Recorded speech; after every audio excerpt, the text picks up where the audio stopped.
Okay,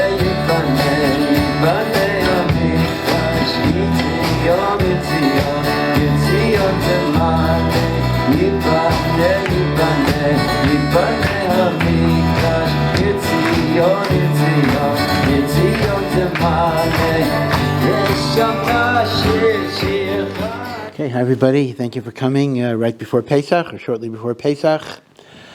The shir tonight is dedicated for a Refuah Shelema for Notah ben Zeisel, and as always for all those whose health has been affected by the war, especially for the safe return of our brothers and sisters held in captivity, and Tatzlacha to the IDF and to Am Yisrael and the lasting unity of the people of Israel.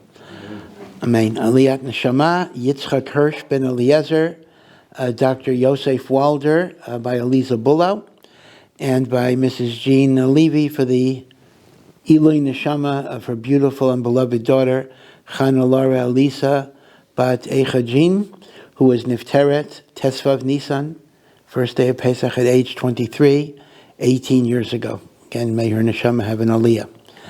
Finally, YIBONEH is collecting for its annual Kimcha de Pessah fund, raising money to distribute food coupons to needy families. We've already distributed tens of thousands of shekels to families in need, and are in need of more contributions to distribute. To participate in the mitzvah of Ma'od Chitim, Kimcha de Pessah, they're synonymous. I see they switch terms in the middle there, but they're the same thing. Use the link below in the description box or the YIBONEH website. And Baruch Hashem, it's not only is it a general mitzvah of tzedakah, it's a particular obligation before Pesach.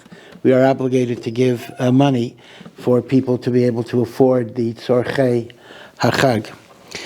You know, it's interesting, there's a pasuk in Micha, the prophet Micha, which God is quoted as saying, Ki mei tzeitzcha me'eretz Mitzrayim ere niflaot.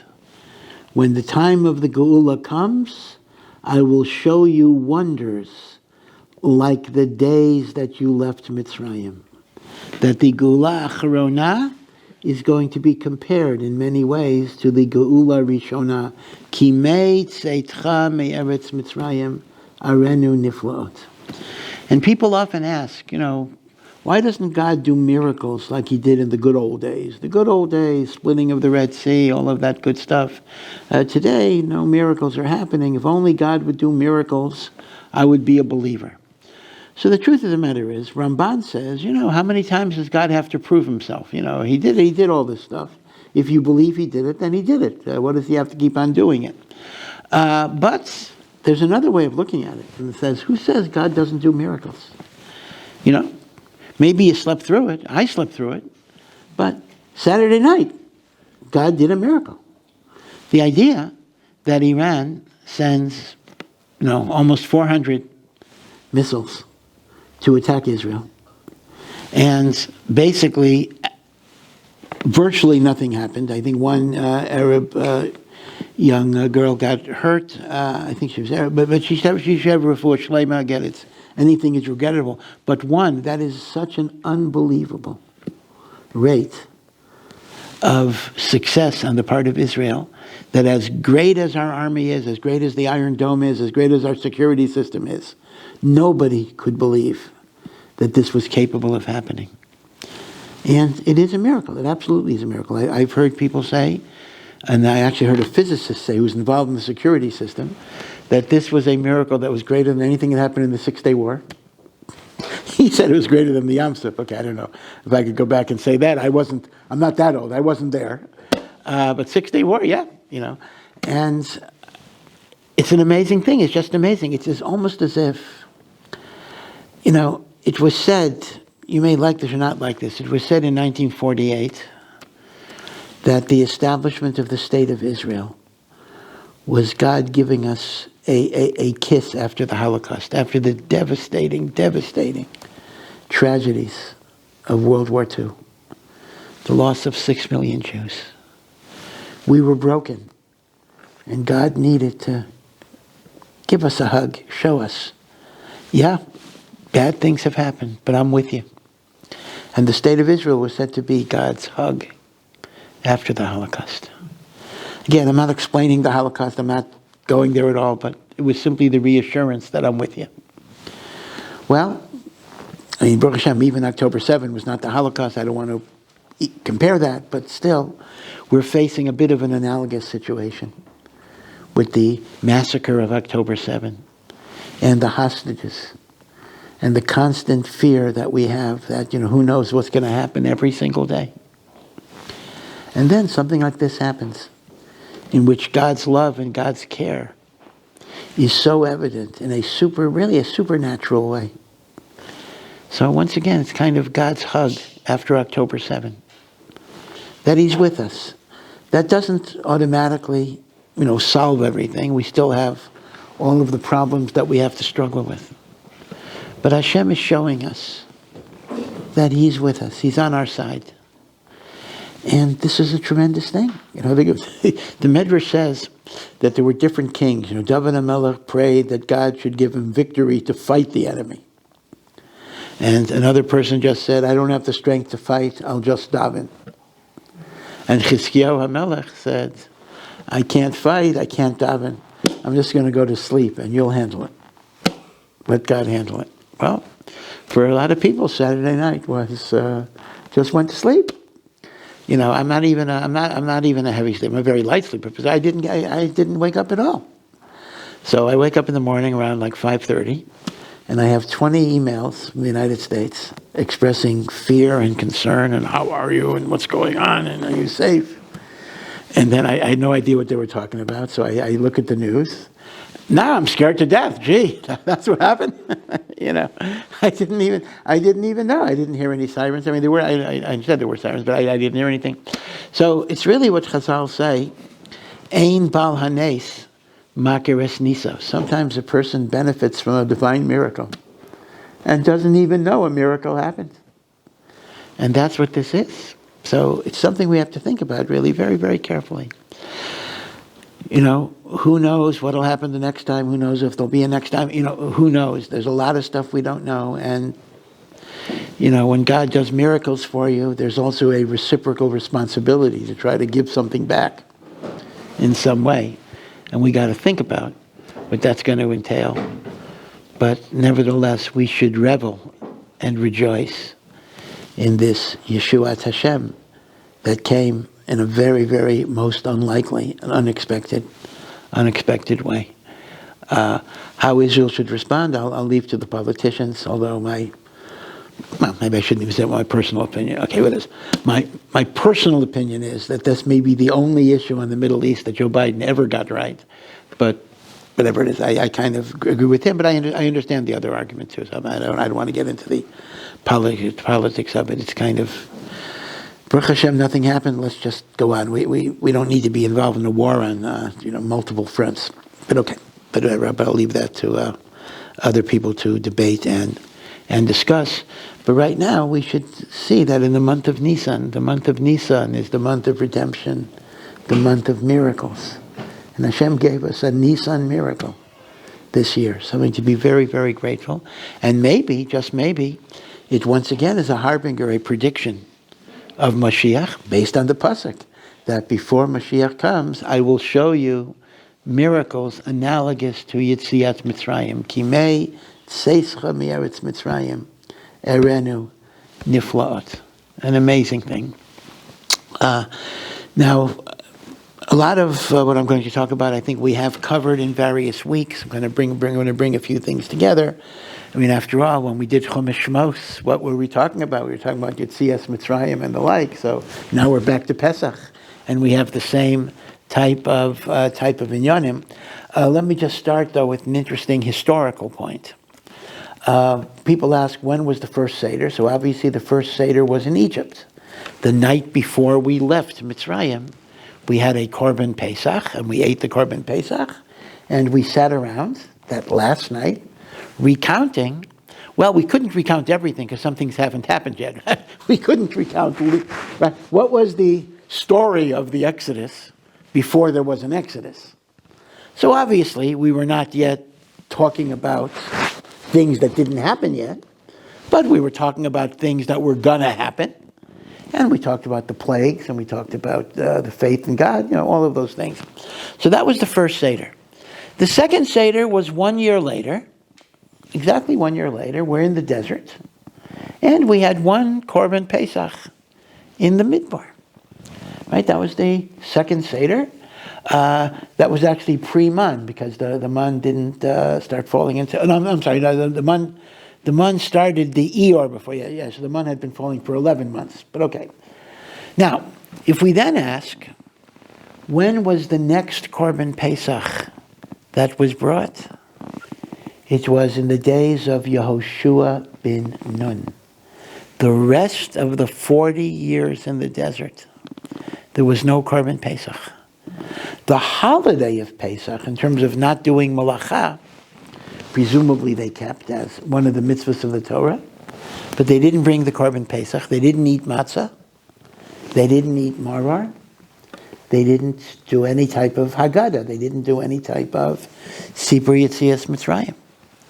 So it's very, very interesting that for the 40 years in the desert after the first Pesach, there actually was no Korban Pesach till Yehoshua ben Nun. Now, there's something a little odd even about the Yehoshua ben Nun Pesach. It mentions that from the time of the spies onwards, no children that were born, no male children that were born had a bris. Meaning all children born in the desert after the sin of the spies did not have Brit Milah.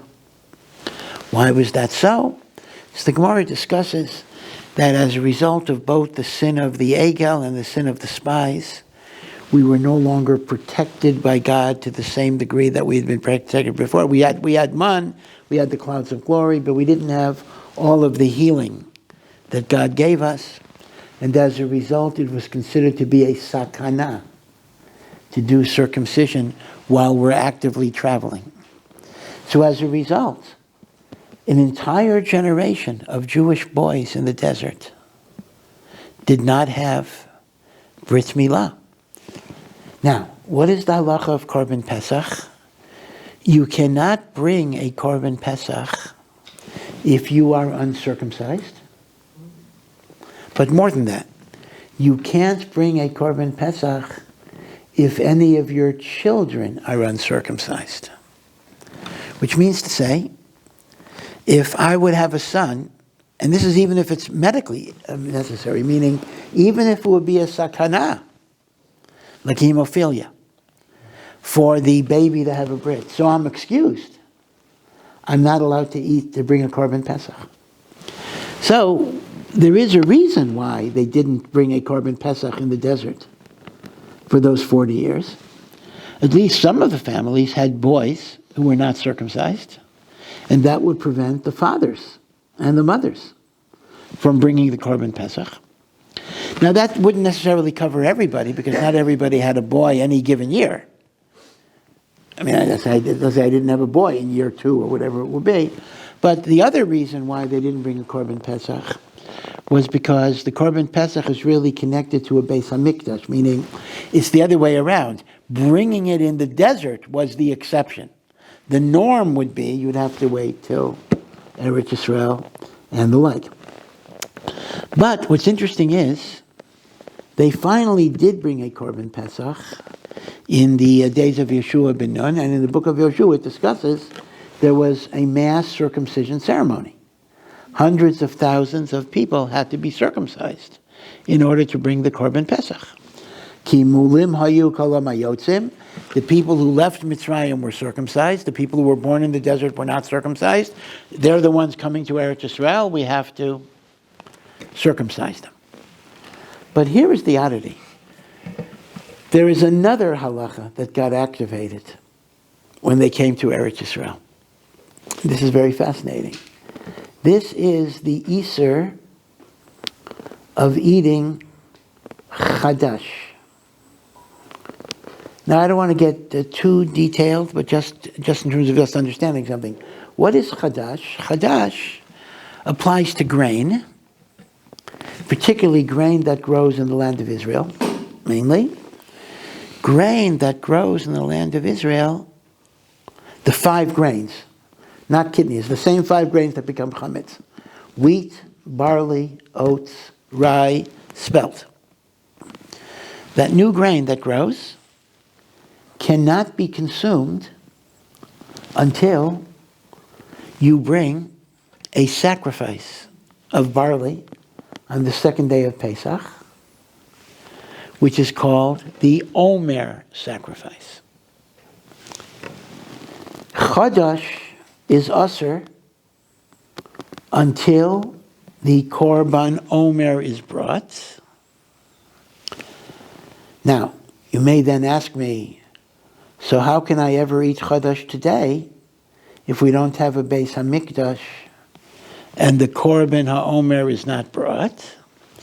So the Gemara in Rosh Hashanah explains that there's a two-tiered system. When there is a Beis HaMikdash, you cannot eat the new grain until the Korban of the Omer is brought.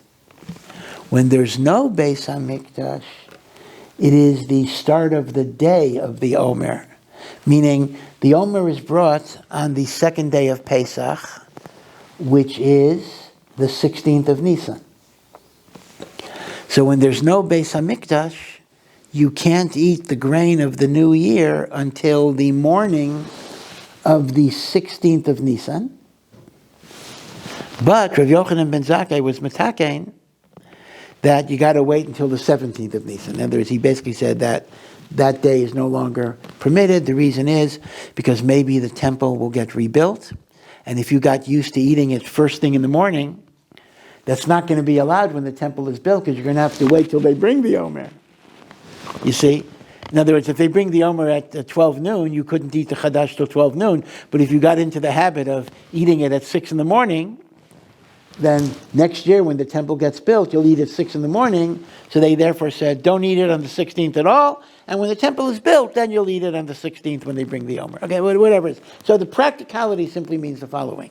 Even today, I cannot eat Chadash till the morning of the 17th of Nissan, and Doraisa until the morning of the 16th of Nissan. I cannot eat Chadash on the 15th, meaning anything I eat before the 16th or 17th of Nissan has to be grain that preceded last year's Omer date. So now, this raises a very intriguing question. The first Seder that we have in Eretz Yisrael. Now, what were we eating? We came to Eretz Yisrael. We crossed the Jordan River. The book of Yoshua says, we crossed the Jordan River on the 10th of Nisan. Right? Moshe died the 7th of Adar. We mourned Moshe for a month. And then we made 3 days of preparation, crossed the Jordan on the 10th of Nisan. That's a month and 3 days after Moshe died. At that point, we were living on mun, that even though mun normally only lasted, mun stopped falling when Moshe died. But God allowed the mun not to spoil, so we were living off mun. We come to Eretz Yisrael. Are we allowed to eat the grain of Eretz Yisrael? We are not. It's Chadash. And Chadash is not going to be permitted till we bring an Omer offering on the 16th of Nisan. So we lived off the mun, or we lived off fruits and vegetables, or meat, or cheese, or eggs. There's a lot of stuff you can eat, but we couldn't eat grain. Okay, so you might think that's not a big deal. Okay, so I don't eat grain. Like plenty of people, gluten intolerance, they don't have grain. But here's the problem. How did they fulfill the mitzvah of matzah at the first Seder they had entering the land of Israel? All of the grain is Chadash. No Omer had ever been brought yet. The Chadash is not going to be permitted till they bring the Omer offering on the 16th of Nisan, the second day of Pesach. So the first night of Pesach, we could have moror, we could eat the Korban Pesach. Okay, Baruch Hashem. We couldn't eat the matzah, or could we? So the Talmud Yerushalmi actually says they did not fulfill the mitzvah of matzah at the first Seder. See, do you understand why it's only a problem this year? Because after the first year, even though they can't eat the new grain, they could eat grain from the prior year, which was covered by last year's Omer offering. Because last year they brought in Omer. But the first year, they didn't bring an Omer till the second day of Pesach. So all the grain is Chadash.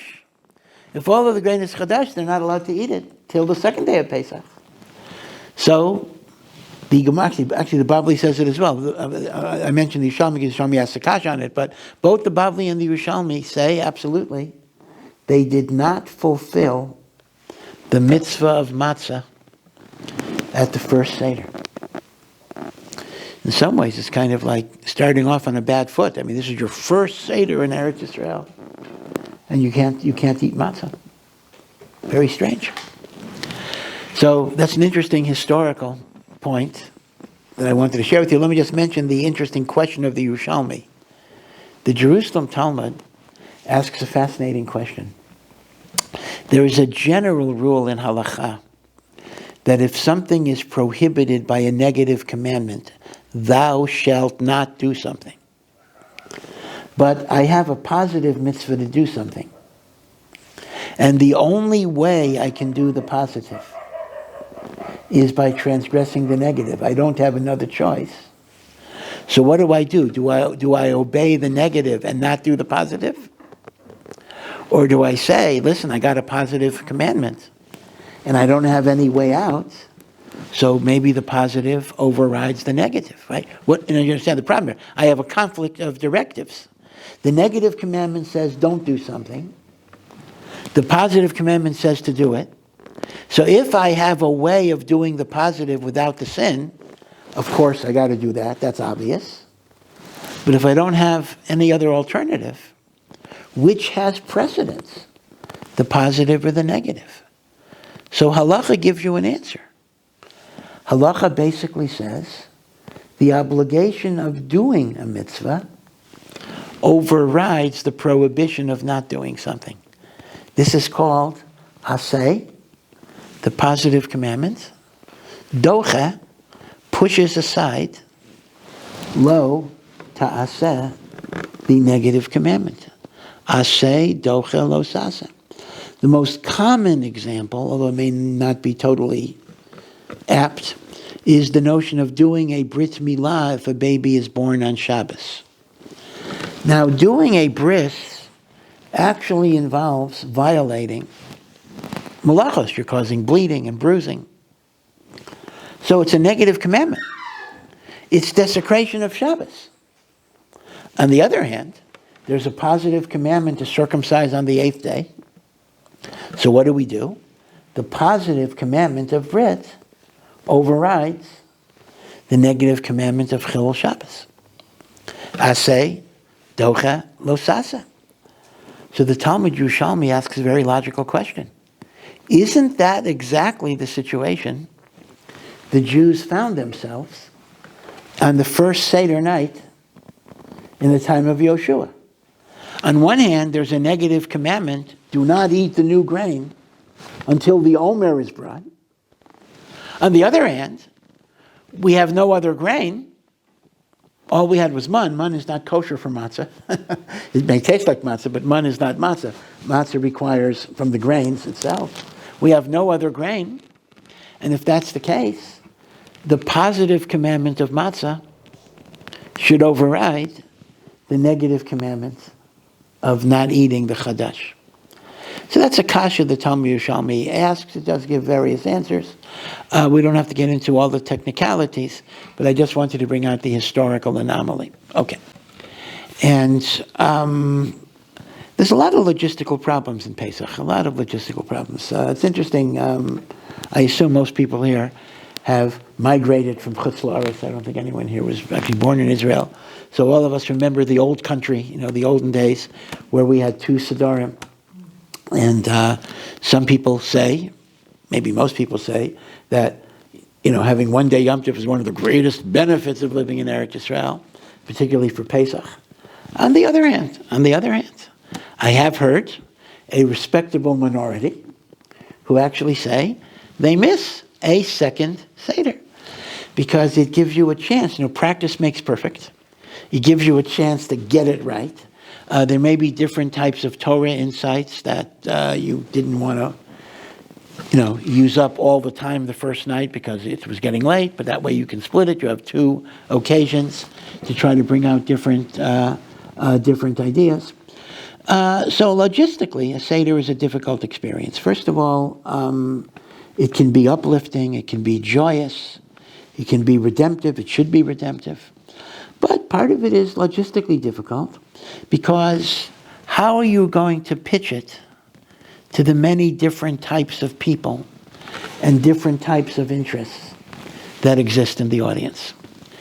On one hand, the Seder seems to be something that should focus primarily on children, very much so, because the mitzvah itself in the Torah is described, V'higareto levincha, you shall tell your child. This is the occasion when a parent tells his child about what does it mean to be Jewish? What is our history?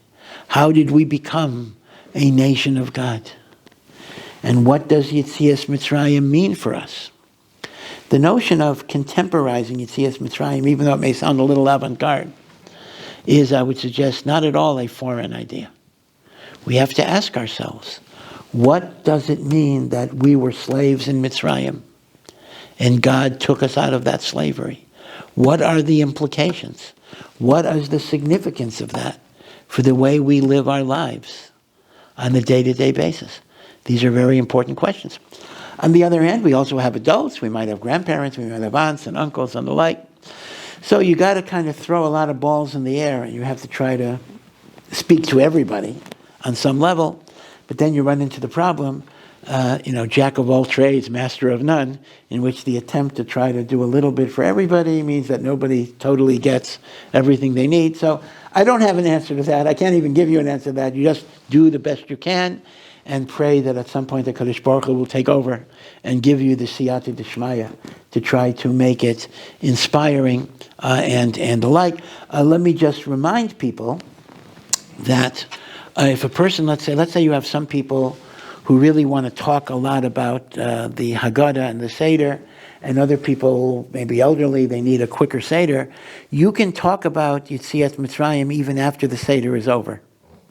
So you can do the Seder relatively quickly, and then be marba in Yetziat Mitzrayim after the Seder, and you are still fulfilling the mitzvah of V'higareto levincha. Okay, so that's something one should think about. You can do a lot of post-Seder learning and speaking of Divrei Torah and the like. I've said before that one of the major themes of the Exodus is the linkage between freedom and responsibility. You'll notice that we start counting the 49 days between the bringing of the Omer and Shavuos, the second day of Pesach. In Chutz La'aretz, it would be the second Seder. In Eretz Yisrael, it's already the first day of Chol HaMoed. The Ramban suggests that actually means Pesach, which is freedom, and Shavuos, which is Torah, are not considered to be 2 separate holidays. They are one holiday. And in fact, the whole Omer period can be regarded as a long Chol HaMoed. Of course, Pesach has its own Chol HaMoed, but there's first day of Pesach, Chol HaMoed, last day of Pesach. But then the Ramban says the whole period of the Omer is like a Chol HaMoed connecting holiday number 1, which is Pesach, with holiday number 2, which is Shavuos. And in fact, this is borne out by the rabbinic name for the holiday of Shavuos. The rabbinic name for the holiday of Shavuos is a bit strange if you're not familiar with it. It is called Atzeres. When Chazal say the word Atzeres, they are not talking about Shemini Atzeres. The word Atzeres in the Mishnah is Shavuos, Why is that so? The word atzeres means conclusion. One of the meanings of the words. Shavuos is the conclusion of Pesach. What's the message? Freedom has value only when it is used as a vehicle to submit to God and live your life in accordance with His will. Pesach is worthless unless it's connected to Matan Torah, submission to God's will, God's morality. You see, this is kind of a mistake that we have in modern culture. Freedom is not an end in and of itself. A person says, the goal of my life is to be free. That's a meaningless statement. Free to be what? Free to do what? Freedom is not a goal. Freedom is a very, very important means to achieving a goal. Yes. So I agree that even political freedom is an important thing. But it's important not because it's intrinsically important. It's important that through freedom, I am able to achieve the meaningful goals of a life. So freedom is a means, it's not an end. Erich Fromm, who happened to be Jewish but not observant, a Talmud of Sigmund Freud, who also happened to be Jewish, not observant, although Freud himself came from a line of rabbis. Erich Fromm once remarked, we make a very big mistake when we define freedom as being freedom from something. Freedom has to be understood as freedom towards something. Right? Or in the language of Aristotle, you have to look at liberty as a positive liberty rather than a negative liberty. A negative liberty simply means absence of restriction. Positive liberty is the creation of a sense of values that gives your life structure and purpose. I think I mentioned more than once the beautiful metaphor of the Indian poet Tagore, who's not Jewish. I don't even know if he knew any Jews. He described a human soul like a violin string. Within every soul is a tremendous capacity to generate music. If you take a violin string and it's totally loose, it's not attached to any instrument, put a free, unattached string on your dining room table, your kitchen table. What sound will you be able to get out of that string? Nothing. Paradoxically, in order for that string to produce music, it has to be tied down. It has to be confined. It has to be limited. It is only within the structure that the music of the string gets revealed. A human soul is very much the same. It is in the structure of submission that we achieve liberty. Otherwise, we are just slaves to the Yetzer Hara. We are slaves to whatever passions we have, whatever emotions we have. Freedom is when we have the inner strength to do the right thing, even if my urges would pull me in a different direction. In fact, it's been well said. People think bechira, freedom, means I can do whatever I want. Real freedom is I can decide to do what I don't want to do, but I should do. And I don't have to do what I want to do. In other words, it's the other way around. Instead of saying freedom is the ability to do what I want, freedom is the ability not to do what I want, if doing that is not good. That's a person who's free. A person who's free is a person who says, I don't have to give in to that urge. I'm better than that. That's freedom. That's freedom. It's an amazing thing sometimes. You see it with kids, and I know some stories where the adults were enormously impressed. a story about a non-religious grandmother takes her Haredi children to a kosher-style restaurant in New York or whatever it is, because that's the place where she has her social circle. And the owner offers the kids candy. And kids love candy, right? And the kids looked at the wrapper. They didn't see a hechsher, and they said, "We're sorry, we can't have the candy." And the guy went crazy. The guy said, "I never saw children like this. Children who are able to have the discipline." He almost became a Baal Tshuva there. He was so absolutely amazed at that notion of, "I'll turn down the candy if that's not what I'm supposed to do," and the like. Those are, Baruch Hashem, those are things to think about.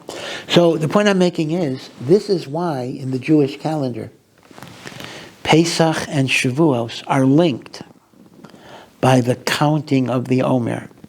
See what the counting of the Omer does. The counting of the Omer says, on our day of freedom, or our season of freedom, we think about Torah.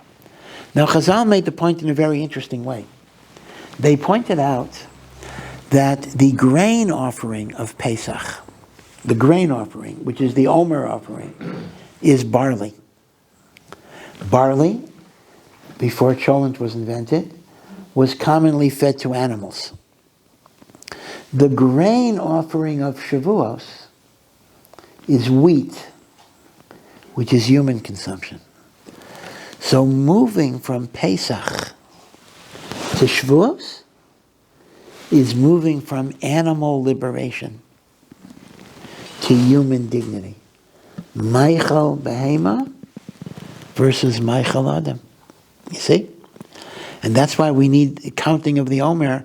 Now, you might have thought, well, gee, let me think about the next holiday after this holiday. Why should I be thinking about Shavuos in the middle of Pesach? It's actually a violation of another principle. You don't intermingle one joy with another joy. So I'm thinking about the Omer, I'm counting towards Shavuos. When I'm celebrating Pesach, the answer is yes. Shavuos gives meaning to Pesach. Now we see this in another way, that's interesting. There is an Ashkenazi custom, I don't know if Sephardim practice this, and it's a custom, it's not a din, although for some reason some Ashkenazim take this mamish more chomer than eating matzah. That is, that the first thing that you eat after you finish the matzah, the moror, and the sandwich, the korech, and you're ready for the meal, finally. So the first thing that is served is a hard-boiled egg, dipped in salt water. Again, it's a minhag. If you're watching your cholesterol, don't worry about it, you don't have to have it. But it's an old minhag that people have a hard-boiled egg at the Seder. Why is that so? So the explanation that's given is, a hard-boiled egg is also the first food that you give a mourner. When a mourner comes back from the funeral, from the lelouye, he's going to sit shiva. So people bring him food. This is a very important halacha. The avel should not have to get himself food. People bring him something to eat. And among the things that are brought to him is an egg. And the reason is because an egg is an oval shaped, and it represents the wheel of life. Life is perceived as a wheel of good experiences and bad experiences, difficult times and joyous times. And the circular or oval nature of the egg reminds a person that there is a cycle in life, that yes, there may be tragic and difficult times, but there will also be good and joyous times. In fact, it's reminiscent of the famous Medrash, which I see now, they made it into jewelry and the like, in which Shlomo HaMelech, the wisest of all people, asked a craftsman, give me a ring that when I ponder the ring, it will keep me in equanimity, meaning to say, I will not become arrogant when I am successful, and I will not become despondent when I fail. Give me a motto that will sustain me in all aspects of my life. And the inscription on the ring was, Gam ze ya'avor. This too shall pass. I'm arrogant, I'm proud, I think I'm the greatest guy. Gam ze ya'avor, be humble. I'm broken, I'm suffering, I'm defeated. Gam zeh yavor. Things will get better. Gam zeh yavor. And they make, you can actually buy a Gam zeh yavor ring. They sell it now in jewelry and the like. So part of the egg is telling the Avel, Gam zeh yavor. But you'll ask me, so what does that have to do with Pesach? Why do I have that message on Pesach? The Seder is a happy occasion. So one answer is this. The reason is that the first day of Pesach always falls out the same day of the week as the 9th of Av later in the summer. So if Pesach this year is Monday night, Tuesday, Tisha B'Av is going to be Monday night, Tuesday. And therefore, we remember, especially when we don't have the Korban Pesach, we remember the Churban Beis HaMikdash at the Seder. And we eat the egg to give us comfort. So it's a very strange symbolism. So not only are we bringing in Shavuos, in the counting of the Omer, of course that's the next day, but we're also bringing in Tisha B'Av with the eating of the egg. There are no coincidences in the Jewish calendar.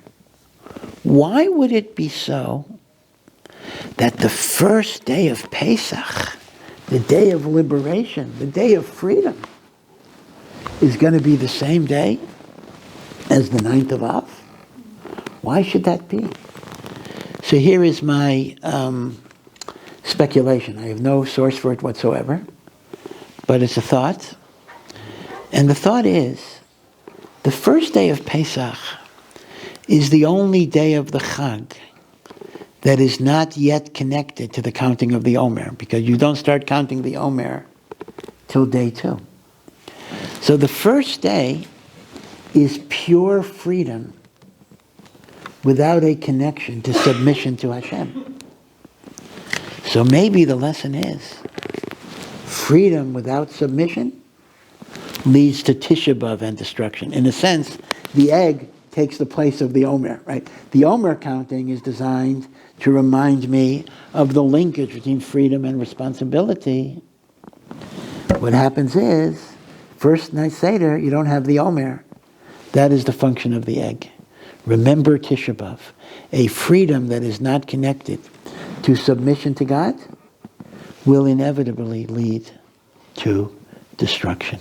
And so that, once again, so we see a number of ways in which Pesach and Shavuos are going to be linked. That freedom without Torah is not only meaningless, but it's actually destructive. A person doesn't have any, they're like a kite that is not being held. It just floats out, it floats up into the stratosphere. There's nothing holding it down. There's nothing that gives it a structure, a purpose. You know, I mean, I don't want to get too far afield, but it's no accident that the teen suicide rate is relatively high in primarily affluent countries. You know, it's interesting. In very poor countries, suicide rates are very low. Because the reason is because when you got to spend the whole day looking for a piece of bread, you don't really have time to be philosophical and think about the purpose of life. You've got some more immediate concerns. But precisely when basic physical needs are more or less met, is when people are consumed with angst, depression, despair, anxiety. We're hardwired for purpose and meaning. That's the nature of a neshama, a godly soul that seeks connection to the transcendent, seeks connection to the spiritual. You know, when people try to drown themselves in whatever it is, in drugs, in alcohol, in sex, in workaholism, these are distractions, because inside there's an aching need for meaning and for purpose, for connection to something greater than yourself. And you don't know without a Torah, without some type of guide like that, you don't know where to go, what to do with it. And that can result in suicide. as well as violence to others. I mean, that self-loathing can easily spill into killing others. That's why every week in the United States there's some school shooting somewhere and the like. But it comes from the emptiness of a person who is starving to fill up the aching void within them. They don't know how to do it. That is a life of freedom without submission to HaKadosh Baruch Hu. The emptiness of that life. Sometimes it's better to be a slave. The slave, doesn't have the time, just like the person looking for bread, to be distracted with these questions. Once we're confronted with these questions, they're very hard to escape. And God forbid they can result in some very, very extreme consequences. Right? So that was really one point I wanted to share with you, the idea that we got to focus on. It's wonderful that we're free, but what do we do with our freedom? Again, it's kind of analogous a little bit to these people who win the lottery, right? It's a well-documented phenomenon that the people who win millions and millions and millions of dollars in the lottery are almost at 100% rate, like totally miserable for the rest of their lives. They're miserable because, number one, they're like thousands of people come out of the woodwork, claiming to be their friends. And they misinvest the money. They don't know what to do with the money. A guy's been working as a janitor, and he wins a $100 million lottery. I'm going to buy an airplane. Whatever. There literally is. There's no sense of what my life is about. When you don't have that purpose, the physical world is not going to satisfy you. So, I don't want to lecture too much, but as I say, we have to think in ourselves and try to communicate to our children. But once again, you can't communicate to your kids something that you haven't understood yourself fully. Is, what does it mean to be free? What do you do with your freedom? What's the purpose of things? Right? Now again, I'm not saying you can discuss all of this at the Seder, maybe not, but it is something to think about in the course of the year. Remember that the mitzvah to remember the Exodus is not just Leil Pesach. The mitzvah to remember the Exodus is every single day and night of the year. So this is a discussion you can have any time, but Pesach might be a time where, at some point during Pesach, you think about this, have this type of discussion. What is the meaning of freedom? Now, one point I did suggest, again, I may have said this a few weeks ago, is that you see from the Torah that Yetziat Mitzrayim is actually the source of Jewish compassion and Jewish empathy. The Torah says many times, you shall love the ger, love the convert, because you were slaves in the land of Egypt. Actually, it says you were Gerim. You should love the ger. Ki Gerim hayisem b'eretz Mitzrayim. Now, let's just plug in our translation here. We normally translate ger as convert. But if that's the case, the sentence doesn't make sense. Love the convert because you were converts in the land of Egypt. We were not really converts of the land of Egypt. So you have to go back to the original etymology. Yeah, ger means a convert. Ger means a non-Jew converted to Judaism. But the literal meaning of ger is the stranger, the other. Remember what it was like to be a ger in biblical times, and to some degree even today, but certainly in biblical times. In biblical times, economy was land-based.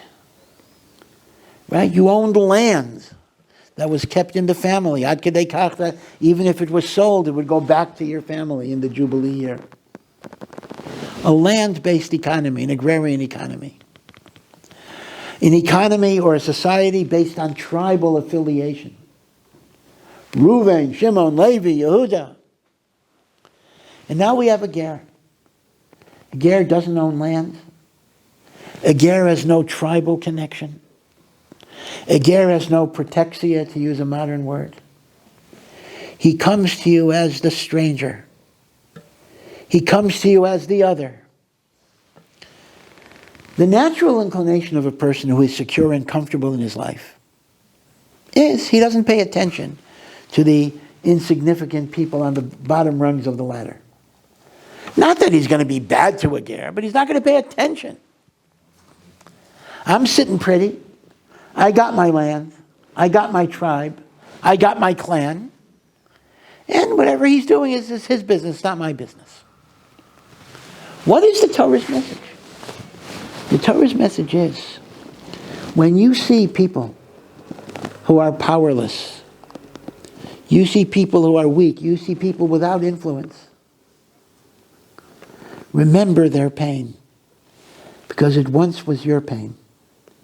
Remember not just the exodus of Egypt, remember the slavery of Egypt. Remember what it was like to be a slave.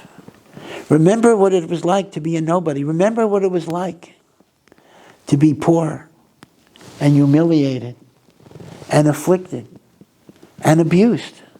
And use that collective memory as the source of empathy and compassion to others who are going through that same experience. This is a remarkable insight of a lot of contemporary application. You know, we live in a culture, more so in America than Israel, but in America certainly it's a big thing, where victimization or victimhood is almost a professional status. Everybody is a victim. Again, I don't want to get too political. I don't know if any of you came across the unfortunate incident at Dean Erwin Chereminsky's house in Los Angeles. Whatever. He's a Jewish guy. He's not religious at all. He's the dean of University of Southern California Law School. He's a Jewish guy. Actually his field is freedom of speech and First Amendment. He's a very eminent constitutional scholar, and his wife is a law professor as well. So every year, he invites students over to his house for a barbecue. So he invited, like, the Palestinian students and the like. Hospitality, he was very, very nice. So one woman wearing a hijab gets up, and she takes a loudspeaker and starts giving she starts recording herself giving an anti-Israel speech. So the professor said, please, stop that or leave my house. You're a guest in my home, and I don't want you to make the speech in my home.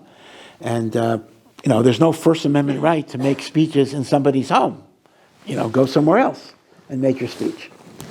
And the wife, I think maybe the wife overstood a little. The wife, put a hand on the woman, giving her a little push. And the woman starts saying, she made a whole public thing, I have never been so abused in my whole life. The professor's wife, fondled my breast. It was just a wild exaggeration, and turning it into sexual assault and criminal assault and battery and everything else. So these things, happen, as it were, that one has to realize that being a Jew is still very, very precarious in this world. So the notion of identifying with the outsider can be taken to extreme and absurd. In other words, the point I want to make is that don't take a good point and turn it into absurdity.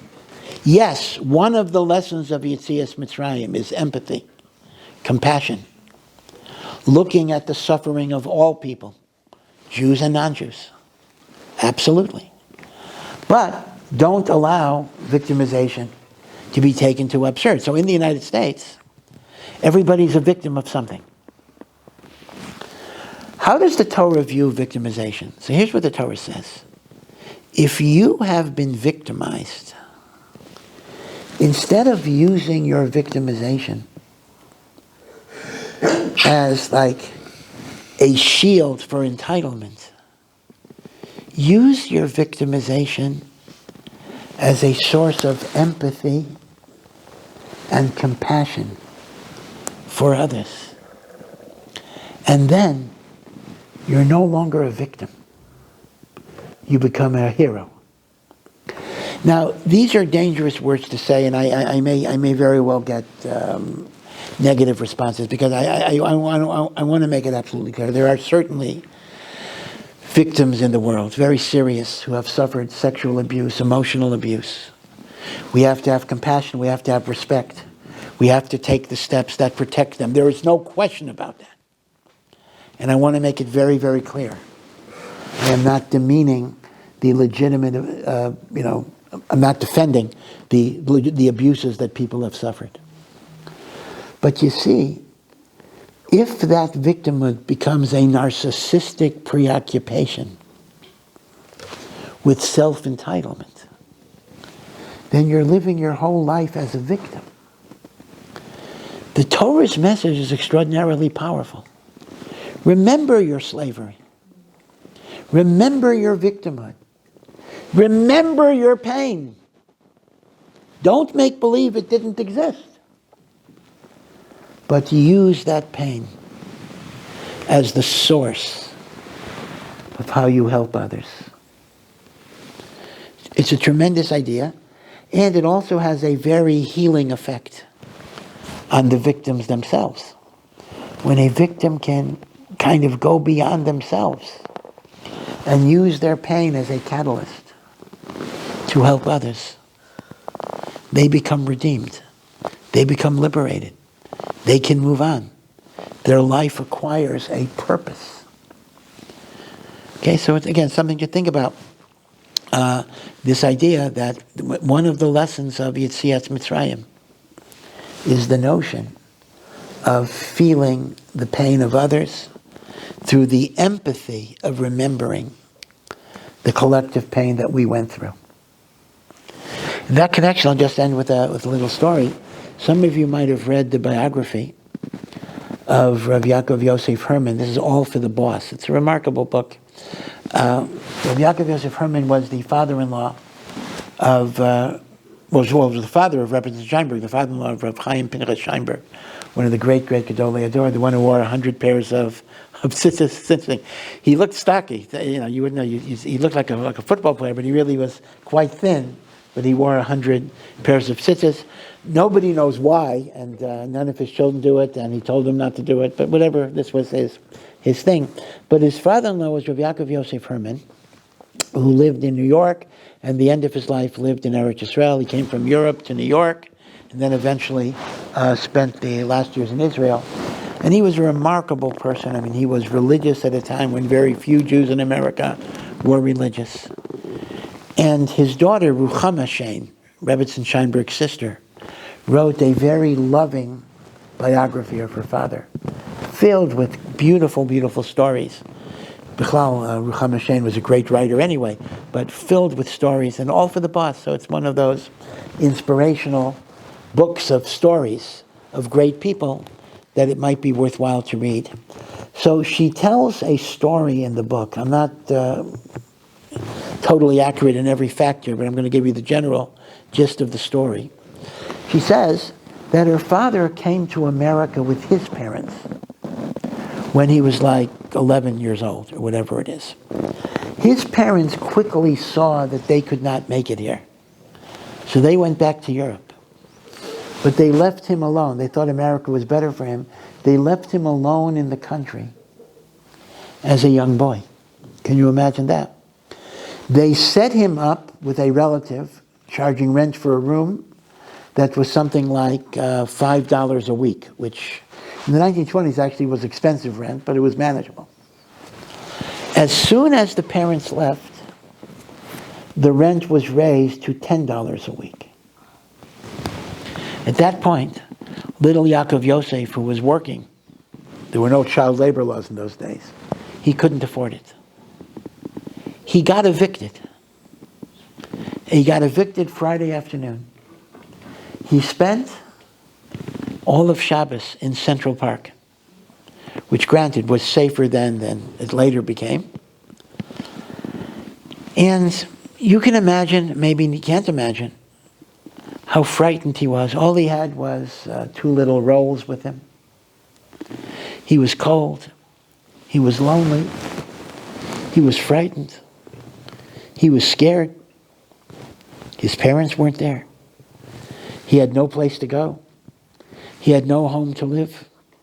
And what's going to happen after Shabbos? He had a job, but in those days, you know how it was. If you didn't go to work on Shabbos, you had to find a new job on Monday. You worked from Monday, because Sunday was off. You worked from Monday to Friday. You were expected to work on Saturday. Didn't show up on Saturday, no job. So what's going to be? He really was in a situation of abject hopelessness. There seemed to be no way out.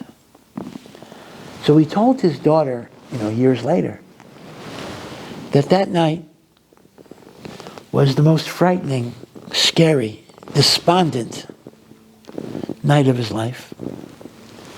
But at some point, he got himself together, little boy, and he said, he doesn't know how and he doesn't know where or what, but he has Refuah Shelema that God will take care of him.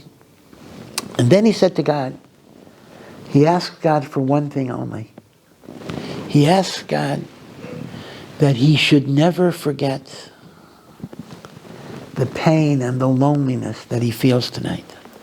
That when he becomes successful, and he was sure he would become successful, he wants to remember what it's like to be bereft of everything. So when he meets people who are suffering, he will know what they went through. This was the prayer of a little boy in Central Park, which granted was safer then than it later became. And you can imagine, maybe you can't imagine, how frightened he was. All he had was 2 little rolls with him. He was cold. He was lonely. He was frightened. He was scared. His parents weren't there. He had no place to go. He had no home to live. And what's going to happen after Shabbos? He had a job, but in those days, you know how it was. If you didn't go to work on Shabbos, you had to find a new job on Monday. You worked from Monday, because Sunday was off. You worked from Monday to Friday. You were expected to work on Saturday. Didn't show up on Saturday, no job. So what's going to be? He really was in a situation of abject hopelessness. There seemed to be no way out.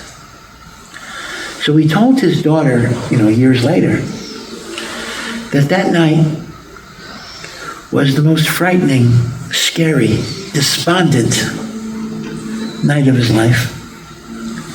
But at some point, he got himself together, little boy, and he said, he doesn't know how and he doesn't know where or what, but he has Refuah Shelema that God will take care of him. And then he said to God, he asked God for one thing only. He asked God that he should never forget the pain and the loneliness that he feels tonight. That when he becomes successful, and he was sure he would become successful, he wants to remember what it's like to be bereft of everything.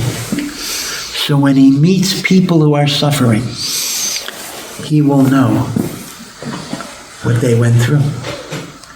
This was the prayer of a little boy in Central Park. The story goes that Baruch Hashem, eventually he became successful. He was in the fur business, and he married a Rebbitzin. He married a woman who became his Rebbitzin, and they had a house which not only had all the visiting Rosh Hashivas of Europe, Rav Yochanan Wasserman and Rav Baruch Ber, they ate there, but it wasn't only great Talmidei Chachamim. This was a house that was open to people that we would not be very comfortable having in our house. People who were mentally ill, people who were dirty, people who kind of extended their stay for 6 months or longer. They just didn't leave at the end of the meal. People who were abusive to him and to his wife. And when people would ask, when the normal people would ask him, how can you bear these crazy people? He would say, I know what they're feeling. I know what their life is like. I remember it. And therefore we have compassion for them. We don't reject them. Because I know, I've been there. And Lamaisa, in the Depression, he lost his fortune as well, and then he moved there to Israel, etc. So he had ups and downs even after his successes. But he prayed to Hashem that he should remember that suffering. And to generalize this point a little bit more, part of the idea is that in all adversity, there is redemptive potential. In all suffering, we don't know why Hashem brought it. We can't really explain God. But we ask ourselves always, what can I gain from this? How can I grow from this? How do I become a greater person from this? This is the lesson of Yetzias Mitzrayim. To understand that the slavery itself gave us something. It's not just the leaving Mitzrayim, it's the being in Mitzrayim gave us something. And that's true for all the many Mitzrayims that people have. Life can be very, very difficult. Here in Israel, we're going through difficulties. But apart from the national struggles that we have, which are obviously very, very significant, and of course the national struggle turns into the personal struggle when your own family is involved. But we have whatever challenges we have in many, many, many areas. And we can get overwhelmed, and we can get crushed. We can get defeated. We can get despondent. But the message of Yetzias Mitzrayim is to understand there is a redemptive potential in all of that adversity. And our job is to find the Geula even within the Galus. In fact, there's no accident, the Maral says, that Galus and Geula share so many letters. He says basically, Geula is seeing the Echad, seeing the Aleph, seeing God in the exile, seeing God in the darkness. It converts Galus into Geula. Right? And that's really what our job is, to kind of see Hashem even in the darkest moments. So I wish you all a Chag Kasha v'Sameach, and thank you for coming. And may Nissan once again be a time of Geula, Baruch Hashem, on the 6th of Nissan. As I said at the beginning, we were Zocheh to miracles. May we be Zocheh to many, many more miracles. The release of the hostages, Shalom in Klal Yisrael, in Eretz Yisrael.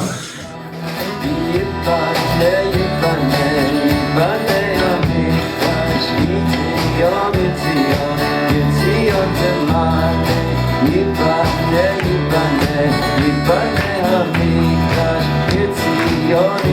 YIBONEH,